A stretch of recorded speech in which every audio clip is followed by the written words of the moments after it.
to the Workforce Connections podcast, where we discuss workforce development in Southern Nevada. Here's your host. Hi, and welcome to another episode of the WC podcast. Today we have a very special guest. Please help me welcome Paul Anderson, Senior VP of Government and Industry Affairs at Boyd Gaming. Welcome. Thanks, Jaime. Thanks for having me. I know that we go back a long time. You have worn multiple hats, and we'll talk about that in a second. But first, for our listeners, for those who don't get to know you as well as I do, tell us where you were born, where you grew up, went to school, college, your first job, but more importantly, how you got here to Southern Nevada. Southern Nevada, I was born here, so that's how I landed here. Wow. Born down on Sunrise Hospital on Maryland Parkway there, back when that was one of the only hospitals in town. And so I went to all the public schools here in town, went to Dondero Elementary, which my senator is now Senator Dondero Loop. Wow. She was a teacher there when I was in kindergarten and first grade. Wow. I like to tease her about that, just for the sake of it. Went to Kenny Gwinn Junior High School, and so a lot of great namesake schools that I got to attend, and then Clark High. From there, I spent a couple years at UNLV. Ended up transferring down to Southern California, went to Chapman University for college, and then moved back as soon as I graduated and have called Vegas home pretty much ever since. I'd spent a couple years in Japan, spent about 3.5 years in St. George. We tried the Southern Utah lifestyle, which was wonderful. It just ended up commuting back and forth to Vegas because this is where the economic engine is still. And so I've landed here ever since.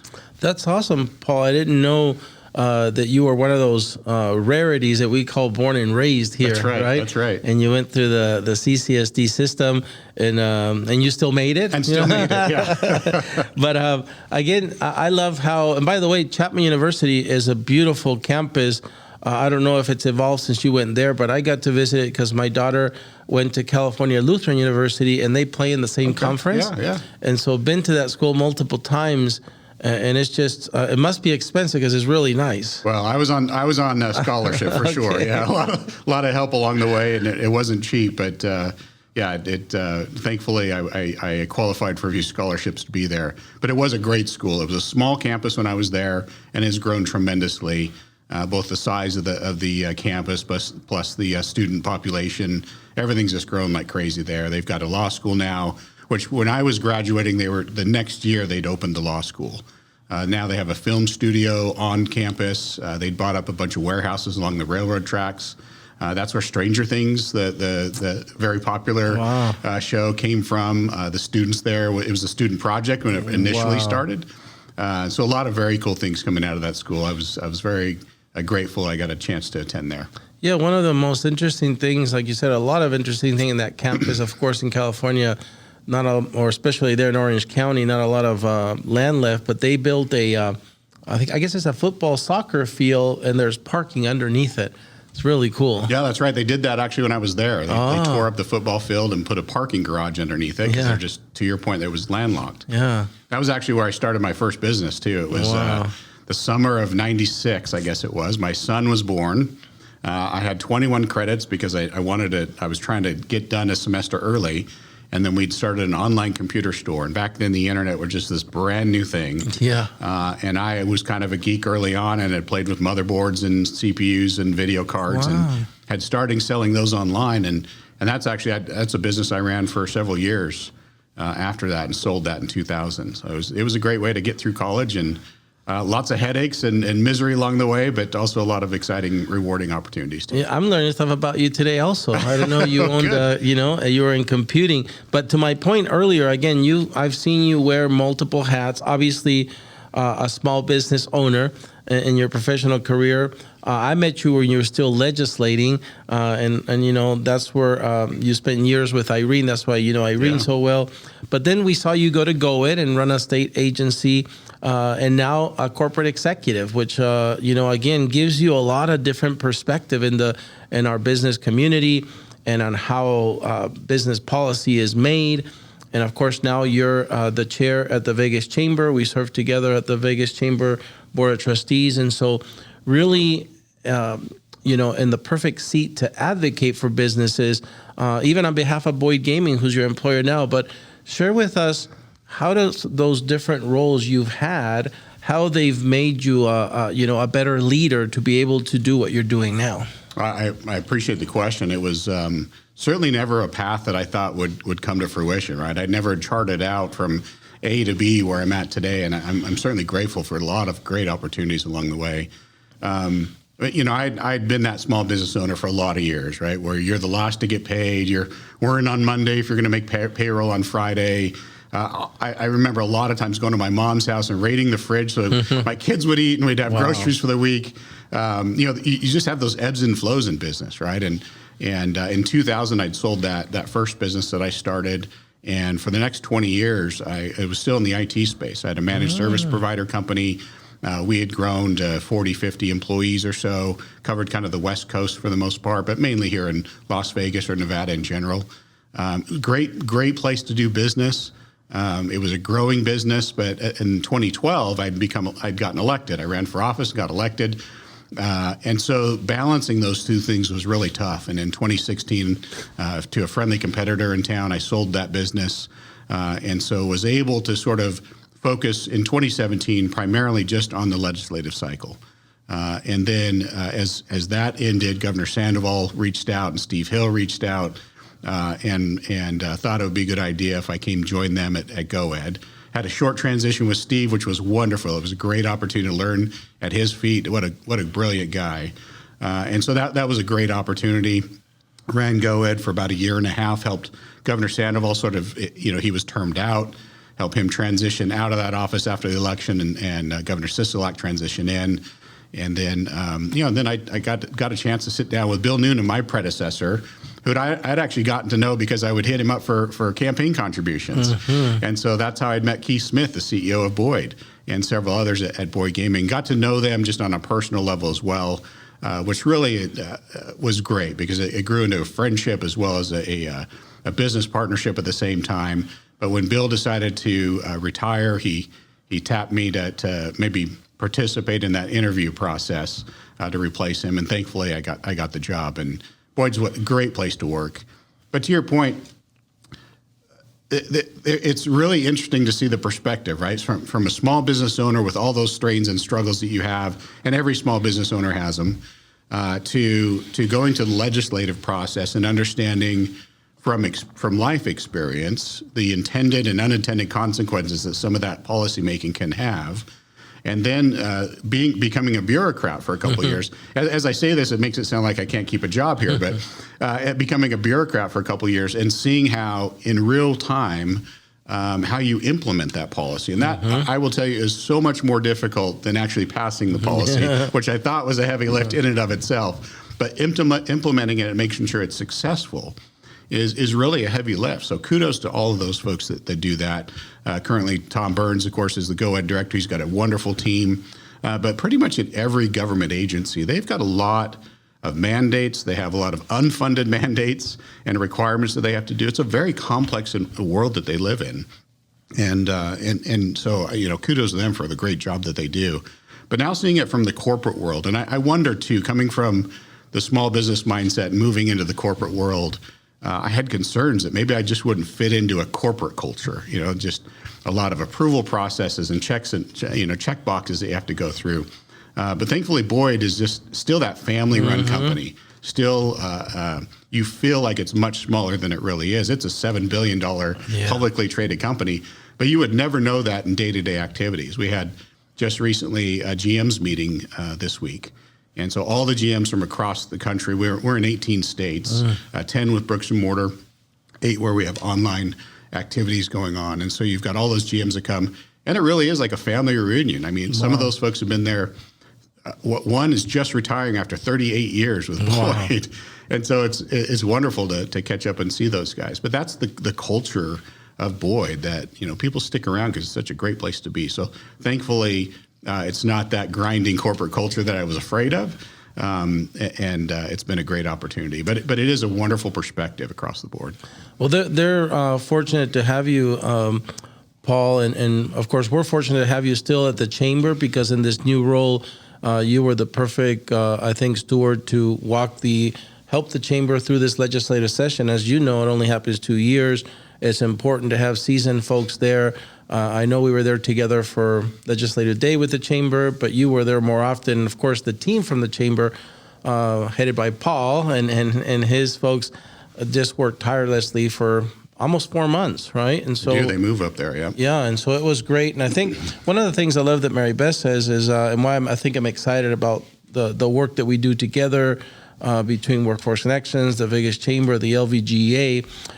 Mary Beth coined this, says, hashtag we like each other, and you just mentioned people we work with. Tom, our friend, is there now. Yeah. And so how cool is it when you can work with friends, right? And I know we still have to follow rules and there's the legislators and the executive branch and all these different things, but I think we're fortunate. You just said a few names there that we get to the chance to try to make things better for businesses with people that we love and trust. And so I think that's really good. Back to Boyd, what kind of issues or what are the main issues that Boyd as an employer or company is facing? Because is it the fact that we got to make sure there's a business-friendly policy environment that happens at the legislative session? Is it, capital? Is it talent, finding and retaining talent? What are the things that Boyd is facing right now? Probably the short answer is yes to all of those things, right? I learned it pretty quickly. As you walk into a casino, you don't really think about all the different facets that are there, right? But it's really 100 businesses under one roof. You've got a bowling alley and a movie theater and multitude of restaurants, some operated by us, some operated by tenants. You have a casino floor, which is one thing, a whole nother hotel operations, back of house, and then everything else that supports that from a corporate HQ level. So it really was fascinating to sort of learn all of those things and certainly not how to do them, but the fact that they're all tied together and how complex that machine is. And so when you look at the policy that's being driven, all of it affects us. If you're talking about healthcare, well, we're a self-insured plan, and so all of those things affect us. If you're talking about energy policy, we're one of the biggest ratepayers in the state.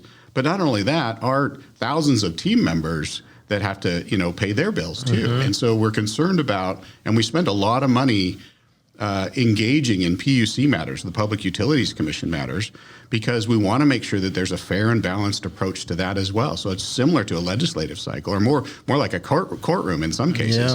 Yeah. But it is important to us that, one, we're able to make sure that the policy that's being implemented is good for everybody. And that is actually the Boyd sort of mantra, is that if it's good for the industry, if it's good for Nevada, it's good for us. And so even when there's, for example, tax increases or other fees or something that's going to cost us a little bit of money, if it can be justified and shown that there's some accountability and transparency and it's going to be good for Nevada, we'll support it.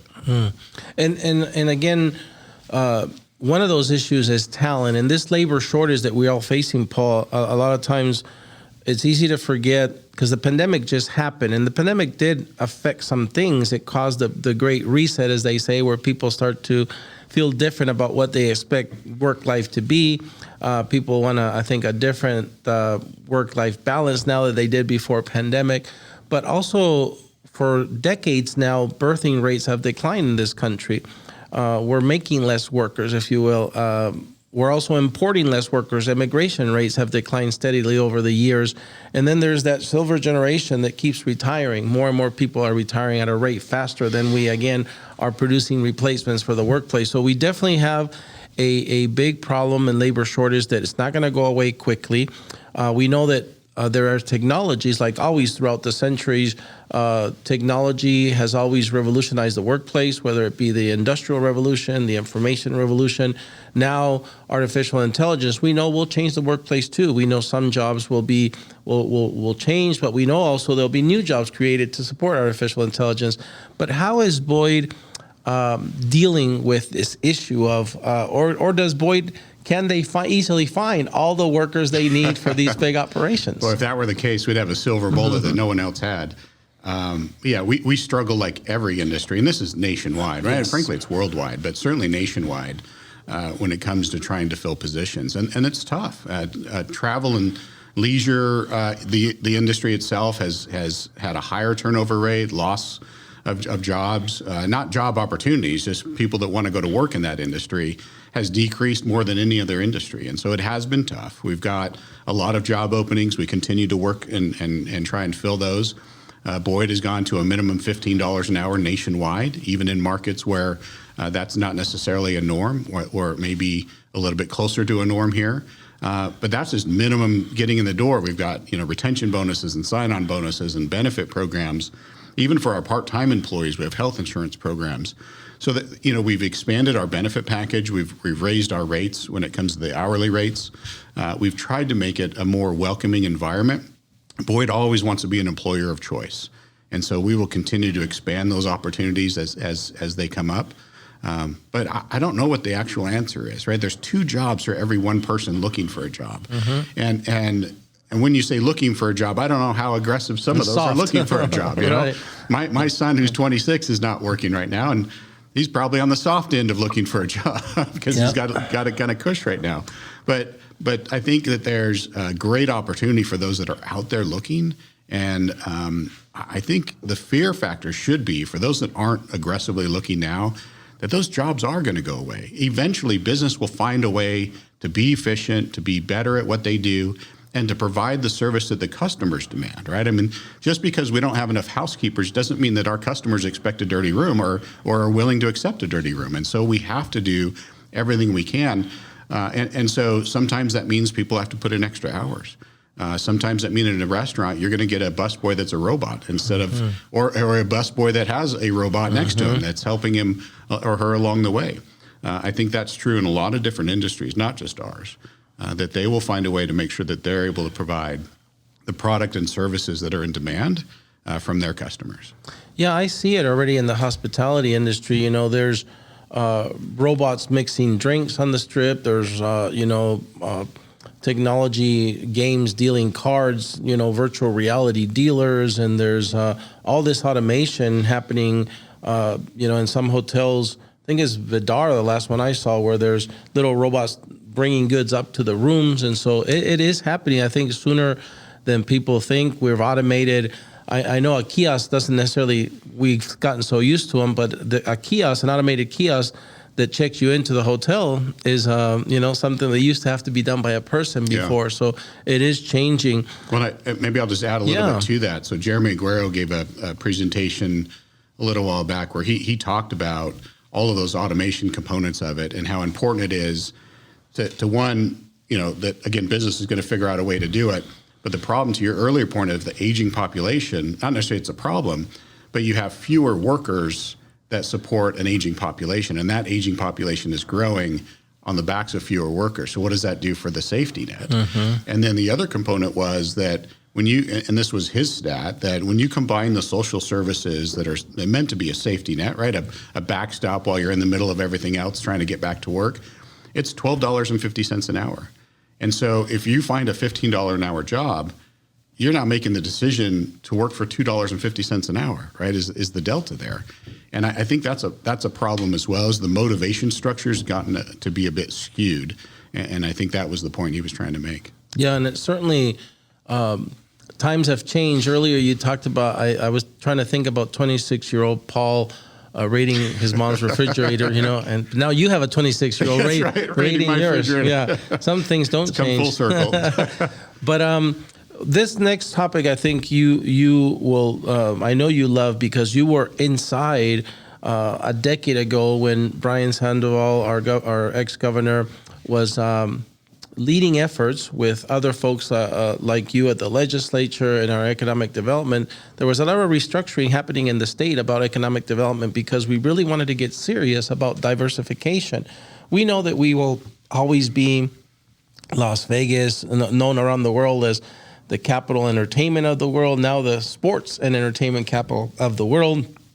We are now a championship city twice because of the Aces and the Vegas Golden Knights. But we've been working, I think, hard as a state to grow our healthcare economy, to grow our information technology, general and advanced manufacturing. Again, through the work of the LVGA, there is 7 regional sectors that we focus on here in Southern Nevada. And I know that, it might be slightly different in the north. One of the things that never quite happen as we all wanted it to was our sector, they used to be called industry sector councils, and they were at the state level.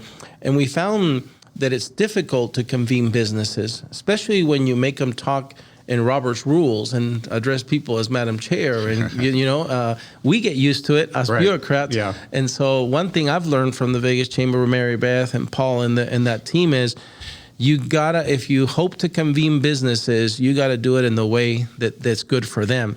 And so we took a page out of the Vegas Chamber and along with them and the LVGA, other partners, convened a industry sector partnership. We used a national model called the Next Gen model, where you put businesses in the middle of the room, not us bureaucrats, and you don't spend 90% of the meeting giving them data and forecasting and your opinion about what should happen, but instead listen to them, let them tell you what their needs are, and hopefully discover within an industry of small, medium, and large-sized businesses if there's common needs so that you can have opportunities for collective impact, because we know that we can't solve a different problem for every employer, but if there's a common need, and there was, we can move. And so in 2022, we successfully launched 7 industry sector partnerships here in the South.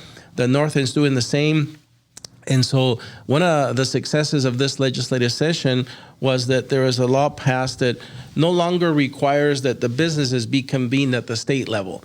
Now, these regional sector partnerships is replacing that, because as you know, really that's where business is done. It's more effective to have regional partners like your local chambers of commerce, your local economic development agencies like the LVGA. And so I would like to hear your thoughts on all of that, right? You were a legislator when we were trying to diversify our economy. There's lots of progress in that regard. And now, again, hopefully more mechanisms of support like these industry sector partnerships. Tell me what you think about our movement in diversification over the last decade. Well, over the last decade, I think it's been tremendous. I mean, and that may be more of a geographic answer than Nevada as a whole, right? Reno itself, if you look at just the stats back when you go to 2007, 2008, 2009, we're in a deep recession, great recession, just coming out of it type thing. And the headlines were Reno, the next Detroit. You go to Reno today and it is vastly different and certainly no comparison to that headline. And that is because of economic development. It is because gaming and tourism and hospitality had declined so much. Gaming is ubiquitous around the U.S. and Vegas is Vegas, and so it's got its own silver bullet there. But when Reno was struggling, it needed much more than just let's rejuvenate tourism type thing. And so you saw Apple and you saw Google and you saw the Tesla effect happen there. And sure, there are issues that come with that, right? But I used to use the line that I'd much rather see people sitting in traffic on the way to work than sitting on their couch without a job. And so these are good symptoms to have of we need more lanes on the road, or we need more housing, or we need better infrastructure. Now, those are good problems to have, because the alternative is terrible. The alternative is just not acceptable. And so when Governor Sandoval said, we've got to do something different, and I think it was just after the election, he tasked Steve Hill to basically develop an economic development plan for the state. And then, of course, asked him to run it after that, which turned out to be a really good idea. But it used to sit under the lieutenant governor's office. That office is a part-time office. And so it got part-time attention and really was not, and I don't want to diminish the efforts that they had, but in comparison to what we have today, it was really more of a marketing office, right? Of let us tell you the story of Nevada. And that's great, but it's not enough when you're competing with Texas, when you're competing with Florida, Arizona, Utah, who are doing proactive and aggressive measures to attract business. And so we had to step it up, and we had to do something similar to what we have today. And so the incentive packages, the abatement, the tax abatement packages, my favorite piece of that puzzle is the WIN Fund, the Workforce Innovation for the New Nevada, was created in the Faraday special session. You probably remember that. Yep. Now, Faraday didn't come to fruition, but we got the WIN Fund out of that. And what's amazing about that is you find that employer that says, okay, if you train them, I'll hire them. In fact, I'll commit to hiring X amount of people that you train. And then you back that up into the training program so that you're not just training people for phantom jobs or jobs in the ether, right? You're literally saying, you graduate with this certificate, I've got it, 3 employers lined up to hire you with that certificate today. And that was built for Faraday because we needed this certificate program for auto manufacturing. It turns out that we were able to retool that for Tesla, for Apple, for Google, for Switch, and many others. And diesel mechanics, for example, in Elko, we had. And so that has been a great tool in the tool belt. But all of them are probably equally important. That's just one of my favorite opportunities to build up people that honestly may not have ever recognized that they had the aptitude or the opportunity to get into a $25, $30, $45 an hour paying job nearly out of high school, right? I mean, you have programs now that are integrated into the high school levels that will get you a job as you graduate and be able to continue to matriculate up through.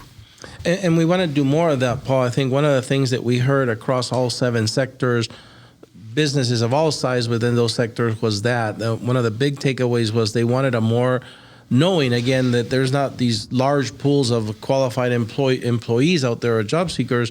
They know that every year here in Clark County, at least the 5th largest school district in the nation, we graduate 25 to 30,000 18-year-olds.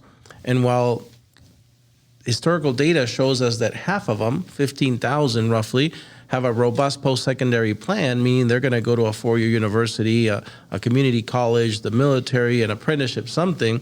There's still 15,000 that need something else. As you said, they need another path. They need to be able to be prepared before that day, because if that day of graduation they're starting from zero, it's not good. And so like you said, it's really important, and the employers want that, to produce a more robust career pathways for them that doesn't even start in high school or middle school, but even in elementary school, to start that conversation about the jobs and the skill sets.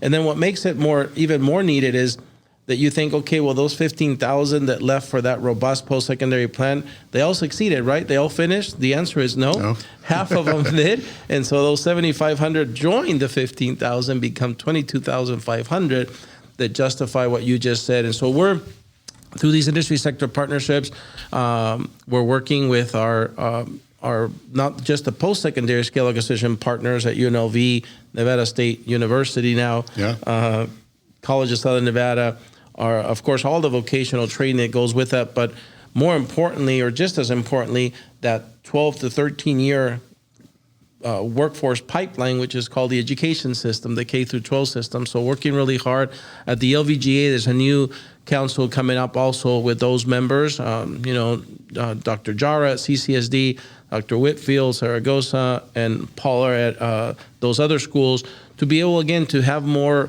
intentional alignment, as you said, to make sure that we are building opportunities, as many as possible, as early as possible in our talent pipeline. So again, you have a great window of that because you've sat in these different seats that we talked about earlier. You understand that that's what it's going to take to really move our economy forward, especially with this diversified economy. And what I found is some of those institutions are really hard to get a student through or a new program through.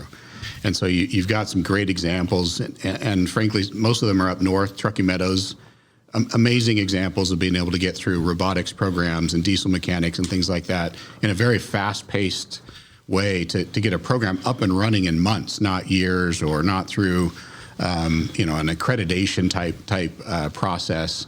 And so that's really key too, because these skill sets change pretty quick, right? I mean, if you're in robotics, or if you're in AI, or if you're in any of those technology industries, and it could be hands-on or it could be behind a keyboard, those industries are moving faster than you can keep up. And so we need our educational institutions to be able to move and be nimble, right? And that's where GoEd really came in, is that we would often say we move as fast as business, or at the speed of business. Mm-hmm. I hope that remains true over the years and as it goes, because that's really what's important, right? You've got Texas with a closing fund that'll just start writing checks, and they can do it on a moment's notice. Mm-hmm. We're a little bit more methodical process in many ways, but at the same time, we've got to be able to compete on an efficiency level. Yeah, that's so true. Paul, this year, 2023, as the chair of the Vegas Chamber, one of the most important things you had to have was a successful legislative session, and you did. You can check that box. And then now in just a few months, it seems a little crazy, we'll be walking D.C. again on the fly-in. Yeah. I don't know how many people. Last time I couldn't believe Mary Beth can get 240 people in a room, but she did. And now I hear the demand is growing. So I can't even, I'm sure you're going to. They all heard you were coming. So, yeah. But you're going to be busy there organizing that event. I know that a lot of people, look forward to it because it's not just an opportunity to, again, have our voice heard in D.C., but also the great networking that happens there. You get to spend time. It's amazing how more productive time is when we're away from our jobs, our lives, and we're over there in D.C. and you just squeeze a lot of good productive time in. So besides those two things, December will be here, in a blink. And so what else do you help to accomplish in what you have left as the chair of the Vegas Chamber this year? So you're right. It's a busy time, and certainly it doesn't slow down here now that session's over, although we're hoping we get a little bit of a breath. And certainly I would take no credit for how successful the Chamber was at the legislature. Paul Marak and his team, Mary Beth, do a tremendous job. But they only do that because they have a business community supporting them, right? If we didn't have the chamber membership and the folks that were advocates during that time frame that would come up and testify on bills, that would participate in advocacy day or chamber day up at the legislature, that's really what shows the breadth and strength of the chamber, and that's what amplifies their voice through Paul and Mary Beth up there. And that's a critical piece, right? Everybody's got to be at the table and be participating at some level, whether it's donating some dollars or being active and there in person. All of it is important to happen. When I started as chair this year, I launched an initiative for BizPAC, which is the fundraising arm for government affairs at the chamber. And the reason I did that, one is I sort of put my boss's money where my mouth was, and we did a $50,000 match to the BizPAC. Normally, it raises about $150,000, $170,000 a year. I set a $500,000 goal for this year. It's an off-year cycle, and so we're hoping to bank that money for the election year. So what the chamber does, though, which is critically important, is we interview, right? I don't know if you've set in a lot of those, the 40-some-odd people that sit around a table. I've gone through the process both as an interviewee and an interviewer. It's a very intimidating process as an interviewee. And Irene could probably share that as well. But you've got 40 business leaders sitting around a table asking you questions about your policy positions. And we find those that have alignment with business, with good policymaking skill sets, right, and aptitude. And some of that doesn't mean that you have to be a business owner. It just means you've got to be able to listen, understand, and register that the business community. If we're successful as business owners, our team members are successful. If they're successful, their kids are successful, education works. I mean, all these things are a symbiotic relationship. And so we need legislators and we need policymakers that understand those points, at least at a high level. And so we go through that interview process, and they can earn an endorsement, they can earn a check for support of their campaign. And then what we need to do next step is not only say, you're our guy, right? We're going to endorse you. We're going to give you a check to help along the way. But we need to be able to do more to get you across the finish line. We're competing with candidates that aren't business friendly, that have entities that can knock 1 million doors in this state, and that's not helpful for the business community, and that's not helpful, frankly, for Nevadans at large. And so we need to be able to make sure that we can do social media. We can do, walking programs, that we can do other media or mailers or whatever it is to make sure that those that we endorse, that we can have an impact in the outcome there. And so that's where that money would go to. We're well on our way to getting there. Session certainly slows fundraising down, but we're now ramping back up. We're going to be well ahead of what our average is, even if we don't make it to the 500,000. So we're excited about that. And I think that's really where I'm going to focus this last 6 months of my chairmanship, is make sure that we get the funds in there, because that's what it's going to take to make sure that we have good quality candidates at the legislature, on the school board, at city council, county commissions, all of these seats. You like to say, and I've heard it 100 times, you want to forget about politics, but politics will never forget about you. Yeah. Government will never forget about you, even if you want to put up that firewall. And so it's important to have a voice. And the best way you can have a voice is make sure that those representing you have your voice and your interests at heart. Yeah, the chamber does a great job at that. And I guess if you as you said, at the very least, raise the average and even reach that 500,000. You're making Betsy Fretwell's year easier next year, right? Because she'll have a little bit more bankroll to help out there. A little more bankroll than you, yeah. But, as Boyd members, we're strong supporters of the chamber. We're going to be active and engaged every bit of the way. And as media at past chair, I'll be right there by Betsy's side to make sure things are running successful as well and help her out in any way. Yeah, excited about Betsy's new chapter as well. So, Paul, as we reach the end of the podcast, and I thank you for being here, any final thoughts? This is the time where you could share with us anything that's happening that you'd like to share with our listeners, our viewers, about Boyd Gaming, about the Vegas Chamber, or any other organizations that you're affiliated with. Oh, well, yeah. Thanks for the opening there. I do think, and I said it earlier, I think Boyd is a wonderful place to work. And so if you're looking for work, come and look at our job opportunities. We'll put the website right here. Yeah, I appreciate that because we do have a lot of openings. We're nationwide. We're in 10 different states, 28 properties. We just bought an iGaming company based in Toronto, so now we're international to that level. But we're active in a lot of different states, 18 total states. And it's a growing, successful company. And it's just still got that family atmosphere, which is wonderful. Marianne Boyd, who chairs the board, our board, is just a wonderful person to work with, and Keith Smith's a great guy to work for as well. But I will tell you too that they recognize that they are successful because of the team that they build around them, and that means all of our team members. Mm-hmm. And so that they allow me to engage in the community efforts, like being chair of the chamber. That's a time-consuming thing. And so it takes a very forgiving boss in many ways to let you do that. And so it allows me to be engaged in the community. I feel like I'm in this spot of best of both worlds, right? I love the policy making of being elected. That was how the sausage was made, and making good policy was something I really enjoyed. I love business, and I love the business community. I'm right in that little middle sector where I still get to have some influence on policy. I get to see and be a part of a really, really dynamic business. So I really feel blessed to be part of that. And it's just a great opportunity. And thanks for having me on this as well. It's really enjoyable. Well, I'm glad you're happy, Paul, because we need you on both sides. As you say, we know you need to make a living to stock that refrigerator for that 26-year-old. But we also are fortunate that you're involved, that your company lets you be involved in the policy making that helps all businesses and that helps us, again, make Nevada a more competitive state, continue to lure the right types of businesses, and also make sure that we have the workforce that those businesses need. So thank you for for being such a good friend to Workforce Connections, and we look forward to having you back in the podcast sometime soon. Sounds good. Thanks, Jaime. All right. Thank you, Paul.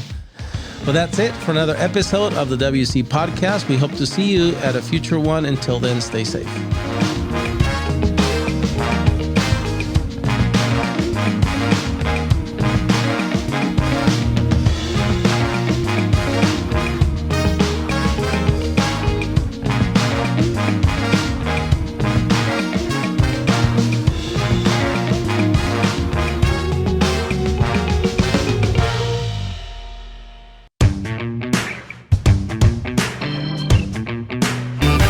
Okay, Paul, well, thank you for staying over to do our bonus segment called Against the Wall. Sure, you've got me nervous now. I know, no worries. You're going to do great. We have 3 sections. The first one's called Your Favorites. Are you ready? Okay. Tell us your favorite food. Steak. Your favorite restaurant.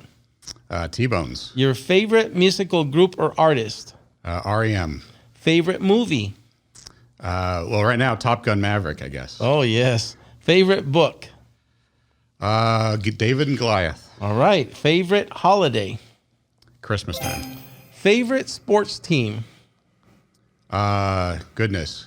Well, now Creighton University basketball, since my nephew plays there. Oh, wow. Yeah. How about your favorite Vegas sport team? Oh, it's got to be the Golden Knights. Yay, Stanley Cup winners, right? I told Kerry Buboltz that all I want to do is touch the cup and have a picture with it. So he's on the hook there. All right, the second section is called Tough Choices. Are you ready? Okay. Vacation or staycation? Vacation. Would you rather drive to your vacation spot or fly there? Fly. Once you get there, would you rather stay in a hotel or an Airbnb? Hotel. Would you rather spend a day by the ocean or hiking in the mountains? Ocean. Would you rather retire on a ranch or in the city? The ranch. Actions or words? Actions. Justice or grace? I got to go Grace. Very good. Those weren't hard. I know, right? The last section is called Finish the Sentence. I'll give you 90%. You'll finish it for me. You ready? Okay. If Paul could visit any place in the world, it would be... San Sebastian, Spain. Wow. Have some good tapas. The best part of living in Southern Nevada is... The people. Paul's favorite thing about his job at Boyd is... The people. If Paul could travel back in time, he would travel to... Oh, a period of time? Yes. Goodness. 26-year-olds raiding mom's How about just when I was 19? How about just that far back? Yeah. With all when the my body wisdom? didn't hurt and with all the wisdom. I love it. That's it. That's right. Now, 3 words that describe Paul are... Level.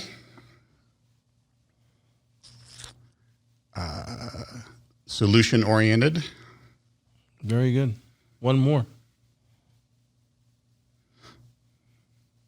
Ambitious, I guess. Yep, I couldn't agree more. And doing the WC podcast here today with us was... Wonderful. All right. Thank you for being here with us, Paul.